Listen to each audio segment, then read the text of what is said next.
Good morning and Jai Hind students. Hope you all are fine. As you know, we have completed 6 chapters from our syllabus, 3 chapters from book 1, Indian Society, and 3 chapters from book 2, Social Change and Development in India. So from today, our revision work will start.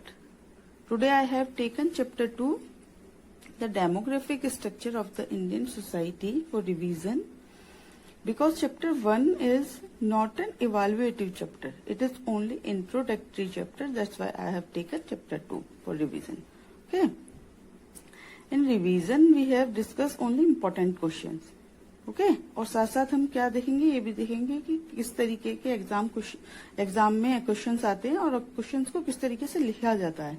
ठीक है.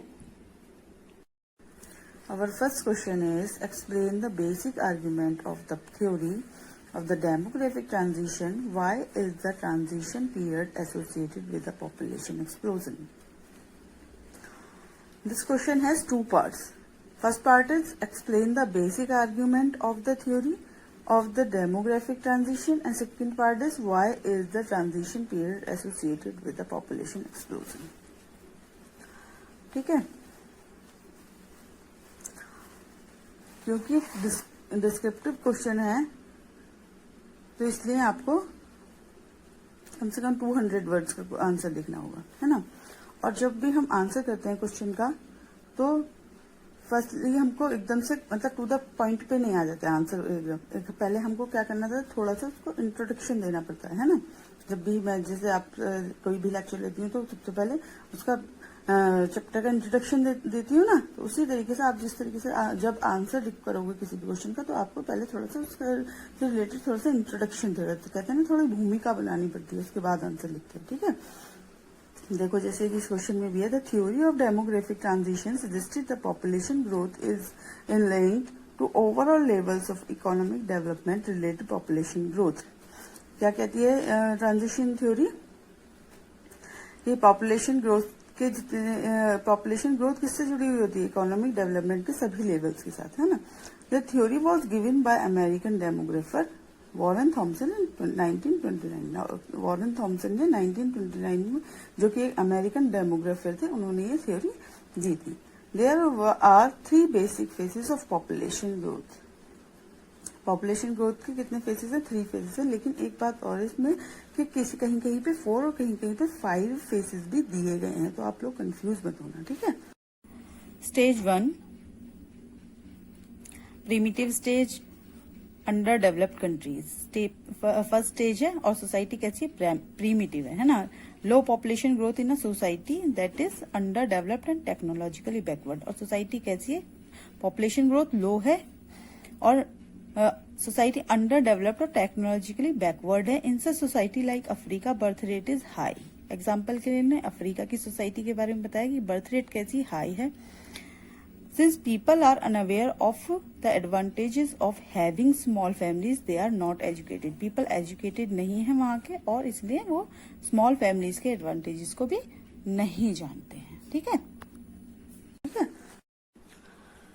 Death rate is also high since health and medical facilities are not available. Therefore, population is low. और death rate भी high है क्योंकि health और medical facilities available नहीं है या हैं तो बहुत ही कम छोटे स्केल पे हैं. Therefore population is low. इसलिए पॉपुलेशन लो है. पॉपुलेशन क्यों लो है? क्योंकि बर्थ रेट हाई है. बर्थ रेट बेशक हाई है वहां का, लेकिन साथ साथ डेथ रेट भी हाई है और मेडिकल फैसिलिटीज नहीं है. इसीलिए बर्थ रेट और डेथ रेट दोनों के हाई हैं और पॉपुलेशन कैसी है वहां की? पॉपुलेशन लो है. पॉपुलेशन की ग्रोथ लो है ना. सेकेंड स्टेज में आ गए. डेवलपिंग कंट्रीज के हैं ये जो डेवलप्ड हो रहे हैं ना. The birth rate and death rate rank very high. The net growth rate remains low. Birth rate और डेथ रेट दोनों हाई हैं और जो नेट ग्रोथ रेट है पॉपुलेशन की वो लो ही है. Birth rate is high as in the society people live in a patriarchal society in which man decide how many children must be born and male child is preferred. इसमें क्या होता है? इस तरीके की सोसाइटी ज्यादातर इंडिया में पाई जाती है ना। क्यों? क्योंकि ये ऐसी सोसाइटी है जहाँ पे जो पितृसत्तात्मक होती है, जहाँ पे पुरुष की डोमिनेशन होती है, और इस तरीके की सोसाइटी में जो पुरुष हैं वो ही डिसाइड करते हैं कि कितने बच्चे होंगे, और ज्यादातर मेल जो चाइल्ड है उसको प्रेफर किया जाता है ना। इसलिए यहाँ का जो बर्थ रेट है वो हाई होता है। People are illiterate and ignorant, और पीपल कैसे होते हैं? ज्यादातर इलिटरेट होते हैं, है ना। Death rate is also high since health and medical facilities are not available. Death rate still high because जो हेल्थ फैसिलिटीज है are not available on this stage. Now the third stage, it is called developed countries stage, है ना। Birth rate is low because people are educated and aware and use contraceptives. Birth control is popularized. Death rate is low because of availability of health and medical facilities, therefore population is low. तो birth rate is लो है क्योंकि people educated हैं, aware हैं, और contraceptives और birth control methods को use करते हैं, और या फिर हम कह सकते हैं कि वो जानते हैं स्मॉल फैमिलीज के एडवांटेजेस को। Death rate is low because of availability of health and medical facilities. Death rate भी लो है, क्यों लो है? हेल्थ और मेडिकल फैसिलिटीज अवेलेबल है वहां पे, therefore population is low. Population growth भी इसलिए वहां की लो ही है ना।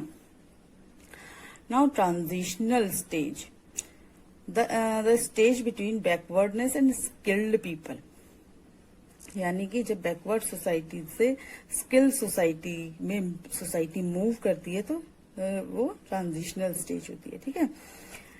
इन दिस स्टेज, इसको हम कह सकते हैं सेकंड, ये थर्ड स्टेज पे ये सोसाइटी ट्रांजिशनल स्टेज पर, सेकंड स्टेज पे जाता है ना। In this stage growth rate of population is very high, whereas death rate are brought down due to better medical facilities, nutrition, and better medical and technological advancement. Through this transition period is associated with the population explosion. ठीक है, the stage between backward and skilled people, ठीक है। In this stage growth rate of population is very high. कैसी होती है growth rate population की? Very high होती है। क्यों? क्योंकि death rates are brought down, जो मेडिकल फैसिलिटीज इंप्रूव हो जाती है ना, इकोनॉमिक डेवलपमेंट होने लगता है, तो डेथ रेट कैसे होता है? डाउन हो जाता है। लोगों को मेडिकल फैसिलिटीज, न्यूट्रिशन उनको बेटर मिलने लगता है, टेक्नोलॉजिकल एडवांसमेंट मिलने लगते हैं, तो डेथ रेट लो हो जाता है। लेकिन जो बर्थ रेट है वो हाई हो जाता है। क्यों? क्योंकि मेडिकल फैसिलिटी अच्छी है ना, और लोगों को न्यूट्रिशन अच्छे मिल रहे हैं, और सब चीजों की फैसिलिटी पहले से ज्यादा हो गई, तो बर्थ रेट तो हाई हो गया और डेथ रेट कम हो गया। तो इसलिए जो therefore this transition period is associated with population explosion, तो यहाँ पे जो है किस चीज का? जनसंख्या का एकदम विस्फोट होता है ना। तो ये ट्रांजिशनल स्टेज है, ठीक है। तो इसलिए हम ट्रांजिशनल स्टेज को पॉपुलेशन एक्सप्लोजन की स्टेज भी कह सकते हैं, है ना। अब इसी क्वेश्चन को हम डायग्राम के थ्रू भी मतलब हम जब वहां पे आंसर लिखेंगे एग्जाम में, तो हम डायग्राम के थ्रू भी इसको समझा सकते हैं। देखिए जिस तरीके से डेमोग्राफिक ट्रांजिशन मॉडल का बना हुआ है, मैंने आपको पहले जब क्वेश्चन कराए थे तब भी बताया था ये। तो इसमें 4 स्टेज दी गई हैं, स्टेज 1, स्टेज 2, स्टेज 3, स्टेज 4, है ना। इसी तरीके से फर्स्ट स्टेज में क्या है, देखो कि डेथ रेट और बर्थ रेट सेम है। ये डेथ रेट की लाइन है और ये बर्थ रेट की लाइन है, दोनों सेम है ना। पॉपुलेशन ग्रोथ कैसी है? यहाँ फर्स्ट स्टेज में तो लो है ना। सेकंड स्टेज में थोड़ी सी बड़ी है, और थर्ड स्टेज में जो कि ट्रांजिशन स्टेज है, जिसे कह सकते हैं हम पॉपुलेशन एक्सप्लोजन हो रहा है यहाँ पे, है ना। तो ये ग्रोथ रेट इतनी ज्यादा बढ़ गई है, और जो फैसिलिटीज, मेडिकल फैसिलिटीज आ गई हैं धीरे धीरे, तो डेथ रेट कम हो गया है ना। तो इसके थ्रू भी हम डायग्राम को बनाकर अगर हम अपने क्वेश्चन को समझाएं तो ये अच्छा इंप्रेशन पड़ता है इससे, ठीक है। तो कोशिश करें कि डायग्राम अगर जिस चीज का बन सकता है तो उसको बनाएं, ठीक है। The second question is, why did Malthus believe that catastrophic events like famines and epidemics that cause mass death inevitable? ये क्वेश्चन देखिए हमने क्यों लिया है, क्योंकि माल्थ्यूजियन थ्योरी में माल्थ्यूज ने 2 टाइप के चेक्स बताए हैं. फर्स्ट इज प्रिवेंटिव चेक्स,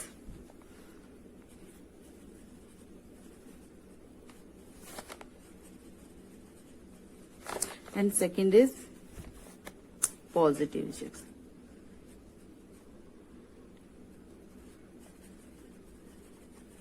ठीक है, 2 टाइप्स के चेक्स बताए हैं माल्थ्यूज ने अपने थ्योरी में. और ये जो फेमिन्स एंड एपिडेमिक्स हैं, ये सेकेंड टाइप यानी कि पॉजिटिव चेक्स में आते हैं, है ना. तो उन्होंने सिर्फ 2 लाइंस में इसको डिस्क्राइब किया है पॉजिटिव चेक्स को, है ना. और हमें ये क्वेश्चन किस में करना है, हमें करना है शॉर्ट क्वेश्चन में इसको डिस्क्राइब करना है. तो हम कैसे करेंगे, बस तो हम क्या करेंगे, थोड़ा सा माल्थ्यूजियन थ्योरी है उसको इंट्रोडक्शन देंगे यहाँ पे. तो देखिए, English political economist Thomas Robert Malthus argued that human population tend to grow at a much faster rates than the rate which the means of human subsistence like agriculture can grow. English political economics जो हैं Thomas Robert मैल्थ्यूज ने ये theory दी है, और उनका कहना ये था कि पॉपुलेशन ग्रो करती है बहुत तेजी के साथ, और जबकि जो एग्रीकल्चर हैं या फिर ह्यूमन रिसोर्सेज हैं वो उसके अकॉर्डिंगली ग्रो नहीं कर पाते जिस तरीके से पॉपुलेशन ग्रो करती है ना. उनका कहना ये था कि जो पॉपुलेशन ग्रो करती है वो जियोमेट्रिकल प्रोग्रेशन से करती है, यानी कि 2, 4, 8, 16, 32 इस तरीके से. ठीक है, और जो एग्रीकल्चर प्रोग्रेशन होता है वो होता है अर्थमेटिक उससे. तो वो कैसे चलता है, 2, 4, 6, 8, 10 इस तरीके से ग्रो करता है ना.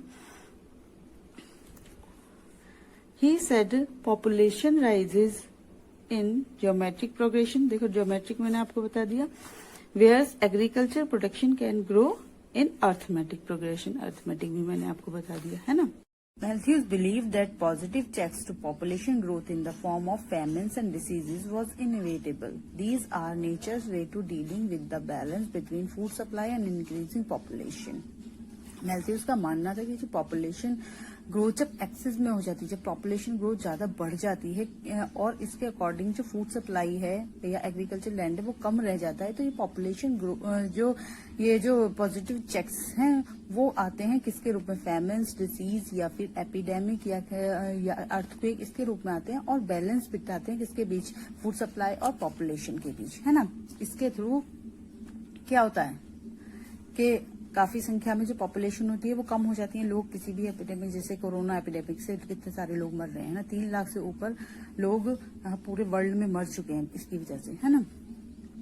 According to him these natural checks are extremely painful and difficult. और वो कहते हैं कि ये जो नेचुरल चेक्स होते हैं बहुत ही पेनफुल और डिफिकल्ट होते हैं. डिफिकल्ट क्यों है, आप इस एग्जांपल को कोरोना के एग्जांपल से इसके साथ जोड़कर देख सकते हैं कि ये क्यों डिफिकल्ट है. वो लोग जो रोज कमाते हैं, रोज खाते हैं, लॉकडाउन चल रहा है, मजदूर हैं, वो कितने परेशान हो रहे हैं अपने घर जाने के लिए, तो डिफिकल्ट टाइम है इन लोगों के लिए, है ना. और पेनफुल क्यों है, ये जिन लोगों के घर से कोरोना की वजह से लोगों की मृत्यु हो रही है वो उनके लिए बहुत ज्यादा पेनफुल टाइम है ये, है ना. तो ये पेनफुल भी होते हैं और डिफिकल्ट भी होते हैं. Although it helps to achieve a balance between population and substance by increasing death rate.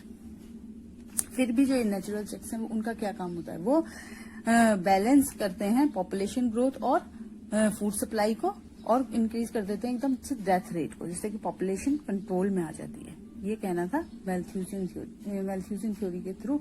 और मैल्थ्यूज ने ये बताया था कि पॉजिटिव चेक्स का क्या काम होता है, ये काम होता है कि पॉपुलेशन को कंट्रोल करते हैं. और दूसरी तरफ आप जो आपका क्वेश्चन है, इसको अगर ये आता है एग्जाम में तो आप इसमें रिसेंट आपका उदाहरण जो है कोरोना एपिडेमिक का, वो आप इसमें सेट कर सकते हो. तो इस तरीके से हम अपने क्वेश्चन को एग्जाम्पल्स के थ्रू एक्सप्लेन कर सकते हैं. और इसमें माल्थ्यूजियन थ्योरी ये बहुत इंपॉर्टेंट थ्योरी है, Malthusian theory, transition theory, both are important. और इसको माल्थ्यूसियन थ्योरी को भी हम डायग्राम के थ्रू एक्सप्लेन कर सकते हैं, है ना। जिस भी क्वेश्चन का डायग्राम बन सकता हो आपको मतलब बनाना चाहिए, उसके थ्रू अपने क्वेश्चन आंसर को एक्सप्लेन करना चाहिए। ये एक इम्प्रेसिव वो होता है मेथड। देखो इसमें लिखा सब चीजें दी हुई है। Population increases in geometrical progression और food increases in arithmetical progression. और इम्बैलेंस्ड बन जाता है इन दोनों के, वो किसको लीड करता है, ओवर पॉपुलेशन को। करेक्टेड बाय किसके द्वारा करेक्टेड होते हैं, प्रिवेंटिव चेक्स और पॉजिटिव चेक्स। तो इस तरीके से एक सिंपल से एग्जांपल बना के भी आप अपने थ्योरी को एक्सप्लेन कर सकते हैं। Now question number 3, which states in India have reached or are very near the replacement level of population growth? Which one still have very high rates of population growth? In your opinion, what could be some of the reasons for these regional differences? This question has 3 parts. First part is which states in India have reached or are very near to the replacement level of population growth. Replacement level का जो question है ये very short में भी आ जाता है। Define the replacement level of population growth, ठीक है। Second part is which one still have very high rates of population growth. And third part is in your opinion what could be some of the reasons for these regional differences, ठीक है। तो इसको हमें तीनों parts के को ही answer करना है ना। Firstly, we will define the replacement level. Replacement level refers to the rate of growth required for new generation to replace the older ones that are dying out. Replacement level आपको मैंने पहले बताया भी था कि क्या होता है। जैसे मैन है, वुमन है और उनके बच्चे हैं, ठीक है, ये उनके चिल्ड्रन है। जब ये इनकी डेथ हो जाती है तो इनका जो स्पेस होता है वो कौन फिल करता है, उनके बच्चे करते हैं, है ना। तो इसको कहते हैं रिप्लेसमेंट लेवल, कि इनकी जगह को इन्होंने ले लिया। लेकिन जब 2 की जगह 4 बच्चे होते हैं तो वहां रिप्लेसमेंट लेवल नहीं आ पाता, क्योंकि जगह तो 2 की खाली हुई है लेकिन भरनी किसको, 4 को। वहां रिप्लेसमेंट लेवल नहीं होता। रिप्लेसमेंट लेवल वही होता है जहां पेरेंट्स हैं, फिर उनके 2 बच्चे, जो पेरेंट्स की जगह खाली होती है तो उसको फिल कर देते हैं उनके दोनों बच्चे, ठीक है। तो replacement level refers to the rate of growth required for new generation to replace the older ones that are dying out. जो मर गए उनकी जगह न्यू जनरेशन ले लेते हैं, that is called replacement level. Replacement level refers to giving birth to 2 children that replacement completes. इसमें क्या आ गया, देखो, बर्थ टू 2 चिल्ड्रन ही, जब पेरेंट्स के 2 चिल्ड्रन होते हैं तो भी तो वो उनकी जगह को फिल करते हैं। अगर 4 होते हैं तो वो नहीं हो पाता, है ना। States at the replacement level of population growth Tamil Nadu, Kerala, Goa, Nagaland, Manipur, Tripura, Jammu and Kashmir and Punjab. जहां पे रिप्लेसमेंट लेवल को हम इंडिया में देख सकते हैं, है ना। वो कहाँ पे, तमिलनाडु में है, केरला में है, Goa, Nagaland, Manipur, Tripura, Jammu and Kashmir and Punjab. States very near to the replacement level of population growth Uttarakhand, Himachal Pradesh, Karnataka, Andhra Pradesh, Maharashtra, Arunachal Pradesh, Mizoram and West Bengal. ये सब वो स्टेट हैं जो रिप्लेसमेंट लेवल के नियर है ना। States having very high rates of population, जहां की पॉपुलेशन बहुत ज्यादा हाई है, वो कौन कौन से स्टेट है, यूपी है, बिहार है, राजस्थान, मध्य प्रदेश, ठीक है। रीजंस ऑफ रीजनल डिफरेंस, यहाँ तक हमारे 2 जो पार्ट्स है क्वेश्चन का उनका आंसर हो चुका है। ये थर्ड पार्ट है ना। Reasons of regional differences, difference in literacy percentage in different stage. Literacy rate अलग है क्योंकि जहाँ लोग ज्यादा पढ़े लिखे होते हैं वहाँ पॉपुलेशन ग्रोथ स्लो होती है, और जहाँ पे पढ़े लिखे लोग कम होते हैं वहाँ पॉपुलेशन ग्रोथ ज्यादा होती है ना। Social conditions very in different states. Different states की सोशल कंडीशंस भी डिफरेंट होती हैं, जैसे कि terrorism, war like conditions and insurgency in Jammu and Kashmir and north east. और जम्मू एंड कश्मीर की जो पॉपुलेशन वो कम क्यों भी हो सकती है, क्योंकि वहां पे टेररिज्म ज्यादातर वॉर लाइक कंडीशंस रहती हैं, और नॉर्थ ईस्ट में भी नक्सलिज्म है ना। Socio economic conditions very in different states, number of BPL people is highest among states like Uttar Pradesh and Odisha. और इकोनॉमिक कंडीशंस भी different condition. Below poverty people ज्यादातर कहाँ पे हैं, उत्तर प्रदेश और उड़ीसा में ज्यादातर है, इसलिए यहाँ की पॉपुलेशन भी काफी ज्यादा है, क्योंकि लिटरेसी, इकोनॉमिक कंडीशंस सभी वेरी करती हैं। उसको रिप्लेसमेंट लेवल को या पॉपुलेशन ग्रोथ को कह सकते हैं, है ना। Now, socio-cultural conditions, a belief that more children, more hands to earn, or religious beliefs, socio-culture जो हमारे cultural beliefs हैं वो भी population growth को इफेक्ट करते हैं। क्यों? क्योंकि क्या हम बिलीफ है, देखो, मोर चिल्ड्रन मोर हैंड्स, जो अर्न करने के लिए जितने ज्यादा बच्चे होंगे उतना ज्यादा अर्निंग के लिए यूजफुल होंगे। और या फिर रिलीजियस बिलीफ कि बेटा जरूर होना चाहिए। अगर बेटी है, अगर 4 बेटियां भी हैं तो भी लोग ट्राई करते हैं बेटे के लिए, क्योंकि बेटा ही उन्हें मतलब कहते हैं ना कि पिंडदान करने के लिए बेटे की जरूरत होती है, या किसी भी संस्कार को करने के लिए बेटे की जरूरत होती है। तो ये जो हमारे कल्चरल बिलीव्स हैं ये भी पॉपुलेशन ग्रोथ में बहुत ज्यादा इफेक्ट करते हैं। Now we will discuss very short question answer type, है ना। Question number 1, what is meant by the infant mortality rate? Answer is the infant mortality rate is the number of death of babies before the age of 1 year per 1000 live birth। ये question मैंने for example आपके लिए इसलिए रखा हुआ है कि इस तरीके के क्वेश्चन आ सकते हैं। ये क्वेश्चन इन्फेंट मॉर्टेलिटी रेट ना आके what is meant bye death rate, what is meant by birth rate, what is meant bye fertility rate, इस तरीके से भी क्वेश्चन आ सकते हैं। तो ये एक एग्जांपल है कि इस तरीके से आपको क्वेश्चन का आंसर लिखना है ना। जैसे बर्थ रेट आ गया तो the number of babies born every year per 1000 people of a population. Death rate आ गया the number of death every year per 1000 in a population. और इसमें से सुसाइड रेट ही ऐसा है जिसको हम 100,000 से कैलकुलेट करते हैं, ठीक है ना, और सबको 1000 से कैलकुलेट करते हैं। Second question is what is negative growth rate of population? अब ये निगेटिव ग्रोथ ऑफ पॉपुलेशन क्या है? When the difference between the birth rate and the death rate is negative, it is called as negative growth rate. Negative growth rate क्या है? जब difference between the birth rate और death rate का difference जब negative आता है, यानी कि बर्थ रेट भी लो है और डेथ रेट भी लो है। बर्थ रेट में काफी कमी जहां होती है ना, वहां पे निगेटिव ग्रोथ रेट होती है पॉपुलेशन की। This is true for many countries and regions in the world today such as Japan, Russia, Italy and Eastern Europe में ये जो प्राकृतिक जन्म दर है उसमें काफी कमी देखी गई है ना। तो कौन कौन से देश हैं? जापान है, रशिया है, इटली है और ईस्टर्न यूरोप के कंट्रीज हैं, वहां पे बर्थ रेट काफी कम है, यानी कि निगेटिव कह सकते हैं हम पॉपुलेशन ग्रोथ है, यानी कि जनसंख्या जिस हिसाब से बढ़नी चाहिए उस हिसाब से नहीं बढ़ रही। Third question is state the checks suggested by Robert Matthews to control population growth.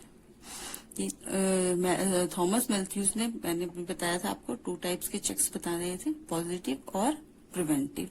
लेकिन यहाँ पे हमको प्रिवेंटिव बताने हैं जो कि ह्यूमन बीइंग के कंट्रोल में है, क्योंकि पॉजिटिव चेक्स के बारे में हमें नहीं पता कब आएंगे कब नहीं आएंगे, लेकिन यहाँ पे हम उसके बारे में बात करेंगे जो ह्यूमन बीइंग कंट्रोल में, यानी कि preventive checks. As per Robert Matthews he suggested that the only way to control population by using preventive checks like postponing marriage और celibacy। यानी ये दोनों उन्होंने क्या बताया था? प्रिवेंटिव चेक्स के अंडर एग्जांपल्स दिए थे कि आप पोस्टपोन मैरिज या तो लेट एज में मैरिज किए या फिर सेलिबेसी को अपनाएं, इससे हम उसको पॉपुलेशन को कंट्रोल कर सकते हैं, ठीक है। और वेरी शॉर्ट टाइप क्वेश्चंस किसी भी फॉर्म में आ सकते हैं, है ना।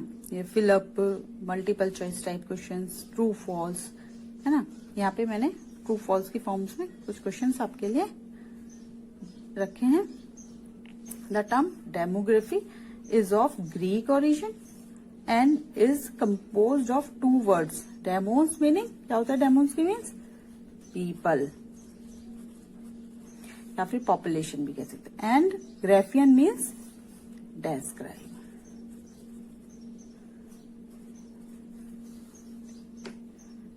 Describe है ना. Next is according to Robert Malthus, population rises in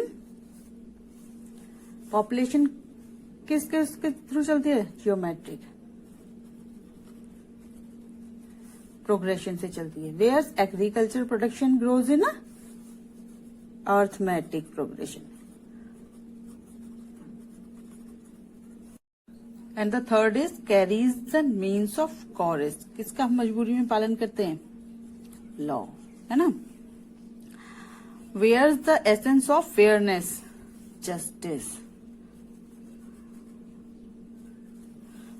questions को सॉल्व करने के लिए आपको चैप्टर की डीप स्टडी करनी पड़ती है. इस चैप्टर में बहुत सारे ऐसे टॉपिक्स हैं जिन पे शॉर्ट क्वेश्चंस बन सकते हैं, जैसे कि बर्थ रेट हो गया है ना, डेथ रेट हो गया, इन्फेंट मॉर्टेलिटी रेट हो गया, ठीक है, डिपेंडेंसी रेशो हो गया. डिपेंडेंसी रेशो में ये भी पूछा जा सकता है कि एज क्या है डिपेंडेंसी रेशो, जो 15 to 64, 15 ईयर्स तक के बच्चे और उसके बाद 64 ईयर के बाद के जो सीनियर सिटीजन हैं, ये सब डिपेंडेंसी रेशो में आते हैं. इसके बाद सेक्स रेशो में आपको करंट सेक्स रेशो इंडिया का और अपने जो आपका स्टेट है उसका पता होना चाहिए, है ना. और सेक्स रेशो से रिलेटेड ये नहीं कि शॉर्ट क्वेश्चन ही आते हैं, इससे रिलेटेड लॉन्ग क्वेश्चन भी आ सकते हैं, जैसे कि what is meant by sex ratio and what are the reasons of declining sex ratio, है ना. इस तरीके के क्वेश्चन लॉन्ग में भी आ सकते हैं. तो इस तरीके के जो क्वेश्चन है उनको सॉल्व करने के लिए आपको अपने चैप्टर की डीप स्टडी करनी पड़ेगी. और जितने भी छोटे छोटे टॉपिक्स हैं ये सब आपके टिप्स पे होने चाहिए, है ना. तो ये सब आपको क्लियर होने चाहिए एकदम, क्योंकि अगर आप शॉर्ट में आंसर लिख रहे हैं तो आंसर एकदम करेक्ट होना चाहिए, है ना. उसमें आप बना के नहीं लिख सकते. जैसे अगर आ गया कि बर्थ रेट डिफाइन कीजिए, डेथ रेट डिफाइन, तो आपको एक्यूरेट लिखना पड़ेगा, है ना. ये आपको एकदम क्लियर होने चाहिए. और इसके अलावा भी अगर कोई टॉपिक ऐसा है या फिर कोई कॉन्सेप्ट ऐसा है जो आपको क्लियर नहीं हो रहा है तो वो आप मुझे बता सकते हैं, वो हम दोबारा कर लेंगे, ठीक है. और नेक्स्ट लेक्चर में हम रिवाइज करेंगे social institution, continuity and change, chapter 3. तो हो सके तो आप उसको पहले एक बार पढ़ लीजिएगा, है ना. तो फिर आपको ज्यादा अच्छी तरीके से आप समझ पाएंगे. ओके, जय हिंद, बाय बाय.